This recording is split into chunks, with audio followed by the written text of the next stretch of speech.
macabre mystère.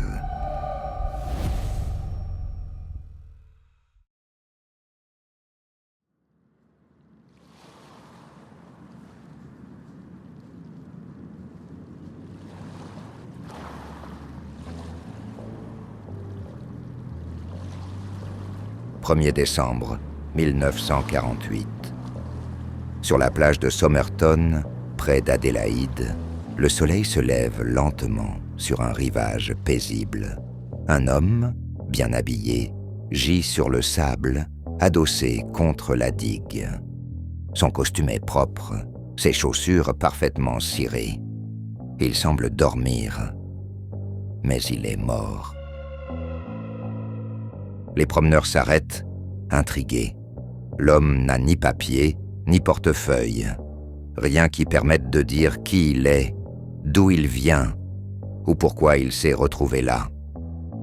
Ce corps anonyme marquera le début d'une des affaires les plus mystérieuses du XXe siècle.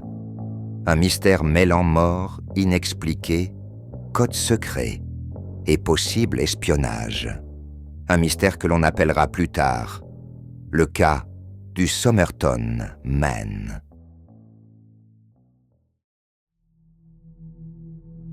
Le corps est découvert tôt le matin par 2 habitants du quartier qui promènent leurs chiens. Ils préviennent la police, pensant d'abord à un simple malaise. L'homme paraît avoir entre 40 et 45 ans. Il mesure environ 1,80 m, bien bâti, les cheveux châtains clairs, le visage rasé de près. Aucune blessure apparente, aucun signe de lutte. Sur lui, les enquêteurs trouvent quelques objets. Un ticket de train pour Henley Beach, jamais utilisé.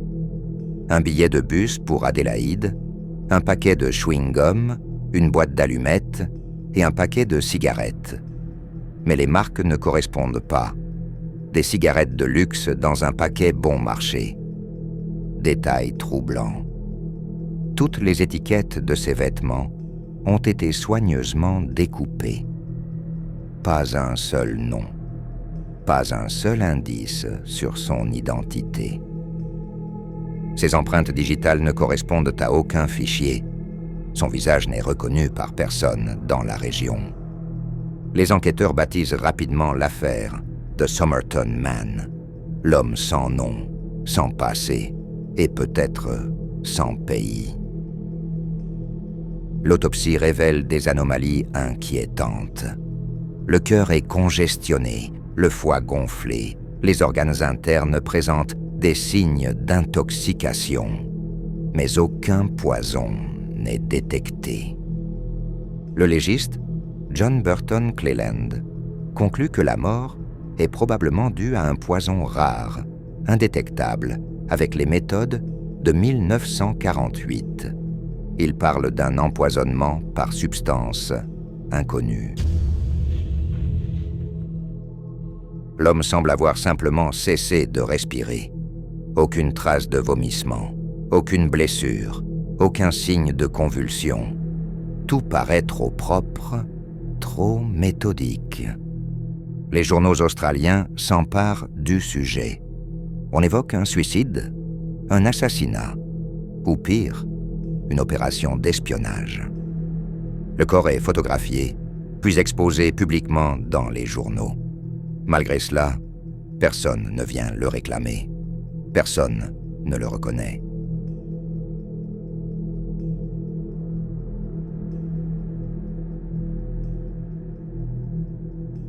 Sur sa pierre, on lit simplement « The unknown man, found at Somerton Beach, 1st December 1948 ».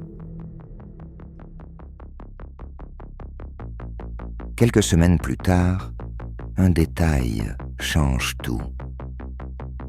Lors d'un examen minutieux de ses vêtements, un petit morceau de papier est retrouvé dans une poche secrète de son pantalon. 2 mots imprimés en caractères élégants.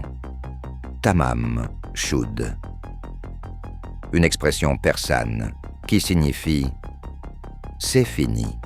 Les enquêteurs découvrent que le fragment provient d'un livre de poésie très ancien. le Rubaiyat d'Omar Khayyam, un recueil célèbre en Australie à l'époque. Mais impossible de retrouver d'où venait cette page. Ce mot « Tamam Shud » semble être un message, une signature, un adieu, un code. L'enquête prend une tournure étrange. Ce n'est plus seulement un homme mort. C'est un mystère littéraire, symbolique, presque rituel. Quelques mois plus tard, un homme se présente à la police d'Adélaïde. Il explique qu'un exemplaire du Rubaiyat a été retrouvé sur la banquette arrière de sa voiture, garée non loin de la plage de Somerton. La dernière page du livre a été arrachée. Les enquêteurs comparent la déchirure. Elle correspond parfaitement aux fragments retrouvés sur le corps. À l'intérieur du livre, un autre mystère les attend. Au crayon, 5 lignes de lettres majuscules. Une succession de lettres, des séquences incompréhensibles, sans mots connus. Des spécialistes du renseignement et de la marine australienne tentent de les décrypter, sans succès. Certains pensent à un code militaire, d'autres à un message personnel, chiffré selon une méthode perdue. Jusqu'à aujourd'hui, aucun expert n'a pu le déchiffrer avec certitude. Mais ce n'est pas tout. Sur la couverture du livre, un numéro de téléphone est inscrit à la main. Le numéro mène à une jeune femme habitant au 90 à Mosley Street, dans le quartier de Glenelg. Son nom, Jessica Thompson. Lorsqu'elle est interrogée, elle se montre nerveuse, troublée. Elle affirme ne pas connaître l'homme. Mais lorsqu'on lui montre la photographie du corps, elle blêmit et détourne le regard. Selon les policiers présents, elle a semblé sur le point de s'évanouir. Elle refuse de répondre à certaines questions et demande que son nom ne soit pas rendu public. Les enquêteurs découvrent qu'elle possédait un exemplaire du Rubaiyat qu'elle avait offert quelques années plus tôt à un homme qu'elle appelait Alf Boxall. Mais ce dernier est retrouvé vivant, en bonne santé, à Sydney, et il conserve toujours le livre que Jessica lui avait donné. Alors, qui était cet autre homme retrouvé mort à Somerton? Pourquoi possédait-il un exemplaire identique, relié au même poème? Pourquoi Jessica a-t-elle eu une réaction si violente à la vue du corps? Aucune réponse n'émerge, mais la police a désormais la conviction que Jessica Thompson savait plus qu'elle ne disait. L'affaire tombe dans l'oubli pendant des décennies, jusqu'aux années 2000. Des journalistes et chercheurs reprennent le dossier, fascinés par les détails non résolus. Un reporter du Adelaide Advertiser remarque alors un fait troublant. Le fils de Jessica Thompson, nommé Robin, présente une particularité physique rare, une absence de cuspide dans certaines dents et une forme unique de l'oreille. Ces mêmes anomalies étaient présentes chez le Somerton Man. Les chercheurs en déduisent qu'un lien de parenté est hautement probable. Certains avancent l'hypothèse que Robin serait le fils biologique du Somerton Man, né d'une liaison secrète entre lui et Jessica. Aucune preuve définitive ne vient le confirmer, mais les ressemblances anatomiques sont indéniables. Lorsque Robin meurt en 2009, les tests ADN directs deviennent impossibles. Mais des échantillons génétiques prélevés plus tard sur les descendants de Jessica suggèrent un lien avec la famille de l'homme retrouvé sur la plage. Peu à peu, la thèse d'un drame personnel, plutôt qu'un complot d'espionnage, gagne du terrain.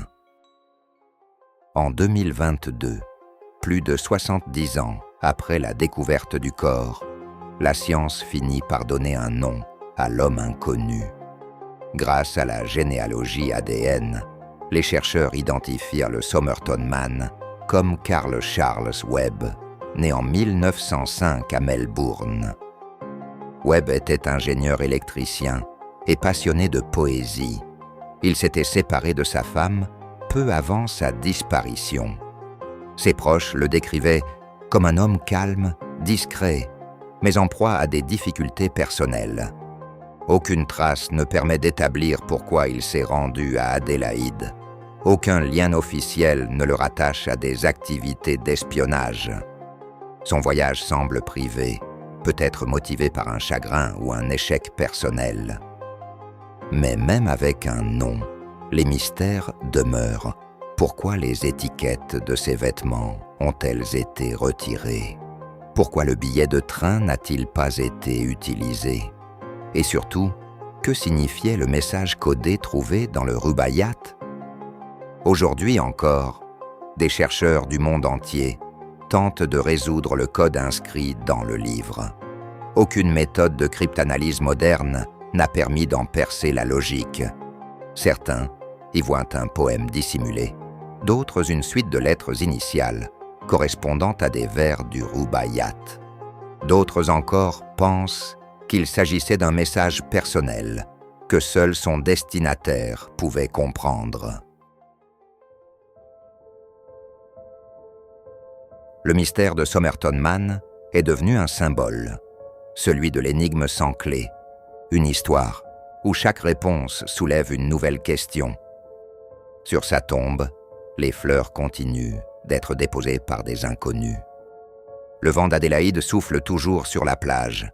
Les vagues effacent les traces, mais pas les questions. Et quelque part dans un livre, un mot perçant continue de résonner. Tamam Shud, c'est fini. Mais le mystère, lui, ne l'est jamais. Merci d'avoir écouté cet épisode. J'espère qu'il vous a plu.